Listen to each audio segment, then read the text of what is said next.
Hello there, students. We are going to be talking today about federalism, and I'm going to try and make this rather complex topic fairly simple for you with just this one graphic that we'll talk about and try and make it brief. So the idea of federalism is that there's actually two types of government, and you knew this from the Articles of Confederation in the last unit, that there are state governments that existed, and under the Articles of Confederation they were more powerful than the national government that also existed.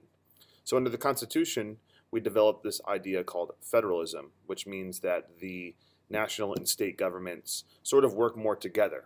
The national government is the supreme government, but they have certain jobs, and then the state government is sort of not less important, but it's not supreme, but they have certain jobs too. So in the federal system, the jobs of government are divided amongst the various levels. And if we had a third box here, we could also include town government. Like the town of Ellington has a government and does certain jobs as well. It doesn't have it here because every town's a little different. So we'll just focus on national and state for right now.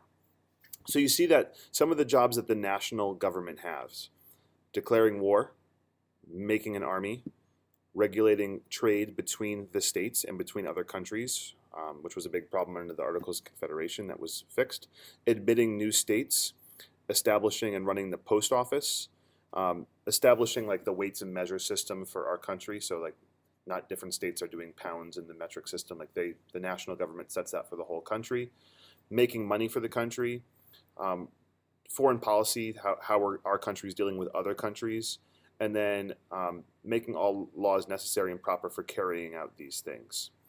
The state governments, they are in charge of schools. They're in charge of creating town governments, local governments. Within the state, they regulate business. So if it is a business transaction between Vernon and Tolland, well, the state government would be in charge of that. If it were a transaction between a business in Tolland, Connecticut and Albany, New York, well, then that would be a national job. So interstate versus within a state. States make their own marriage laws and divorce laws. That is why same-sex marriage is allowed in some states but not others, because that's how the government works. Providing for public safety, things like fire departments, police departments, any safety laws, speeding, texting while driving, every state sets those laws separately. And anything that's not listed in the Constitution automatically becomes a state government job. Finally, there are some laws that overlap that the state and national government can do. Maintaining law and order. So that's pretty obvious that both governments would have a job. Like the national government has the FBI and the CIA to maintain law and order on more of a countrywide level, and the state governments have like state police departments to maintain law and order on more of a state local level. Both of them can tax, unfortunately, so when you become a tax-paying adult, you'll pay taxes to the national government, you'll also pay taxes to the state government, and unfortunately you'll also pay taxes to your town government. So you pay taxes to 3 different governments. Fun is. Both of these governments can borrow money if necessary, although the national government does a lot more borrowing than the states. The national government's in debt, and the state government usually runs on a balanced budget, although not always. Both of them can make banks, so there's state banks, there's national banks, there's also local banks. Both of them can establish courts. We have national court system, so if you do something that breaks one of these kinds of laws, you would be tried in federal court. If you do something that breaks one of these kind of laws, you would be tried in state court. So they both have their different court systems, and providing for the general welfare, making laws that would be for the good of the people, and they can both do that. So this is kind of federalism explained real quick.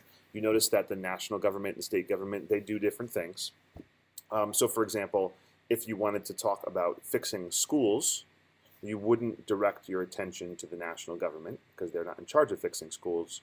You direct your attention to the state government. If you wanted to talk about fixing the post office, you wouldn't talk to the state government because they don't do that. You talk to the national government, things like that. So this is going to be helpful for your last step of your project because you're going to have to figure out which person in government should you contact to try and get your law passed. And depending on what topic you're working on, you might contact a national government person or you might contact a state government person depending on what applies best. So that's federalism in a nutshell. Good luck on Objective 4.